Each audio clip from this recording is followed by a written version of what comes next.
Donald Trump విధానాల వల్ల America tourism పూర్తిగా దెబ్బతిన్నది. ఇప్పుడే అందుతున్న వార్తల్లో చూశాను కొన్ని. చాలా భయంకరంగా క్యాన్సిల్ చేసుకుంటున్నారు టికెట్స్.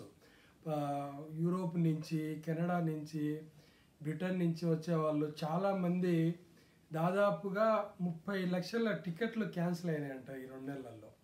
అంటే చూడండి మీరే ఎంత నష్టమో దేశానికి. ఎందుకంటే టూరిస్టులు భయపడుతున్నారు అక్కడికి వచ్చిన తర్వాత ఎన్ని ఇబ్బందులు పెడతారో. అందులో వాళ్ళ దేశాలు కూడా ఇప్పుడు ట్రంప్ పాలసీలకు వ్యతిరేకంగా కొన్ని దేశాలు అమెరికాను బహిష్కరిస్తున్నాయి. అమెరికాకి వెళ్ళొద్దని వాళ్ళ పౌరులకు చెప్తున్నాయి. ముఖ్యంగా అందులో ఉన్న దేశాలు బ్రిటను, కెనడా, మెక్సికో, యూరోపియన్ దేశాలు, చాలా దేశాలు అమెరికా వెళ్ళొద్దని వాళ్ళ పౌరులకు చెప్తున్నాయి. ఎందువల్ల అంటే అక్కడ పాలసీలు బాగాలేవు, అక్కడ పోయిన తర్వాత మనకు ఇబ్బందులు వస్తాయి, మీకు మంచిగా ఉండదు అని చెప్పి వాళ్ళ గవర్నమెంట్లే, ప్రభుత్వాలే వాళ్ళ పౌరులకు పోవద్దని చెప్తున్నాయి. Might notice fewer flight options.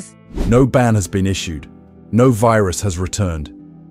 Yet 3 million international tourists from Canada, the UK, Europe have quietly cancelled their trips. A series of the largest airports in the United States are eerily quiet.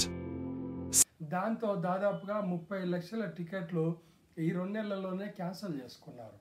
అలాగే ఇప్పుడు దీంట్లో కొంత better అనిపిస్తుంది. ఈ మధ్య నేను బాగా observe చేస్తే మన దేశాన్ని నుంచే ఎక్కువ మంది వెళ్తున్నారు. వాళ్ళకు వీసాలు కూడా ఈజీగా ఇస్తున్నారు, ఎందుకో తెలియదు కానీ టూరిస్ట్ వీసాలు మాత్రం మన దేశం నుంచి బాగానే పడుతున్నాయి. వాళ్ళు వీసాలు ఇవ్వడం కూడా బాగానే జరుగుతున్నాయి. సో ఇప్పుడు ఇది మనకు మంచిగా చెడా తెలియదు కానీ అమెరికాకు మాత్రం భారీ ఎత్తున ఇది నష్టం కలిగించేది.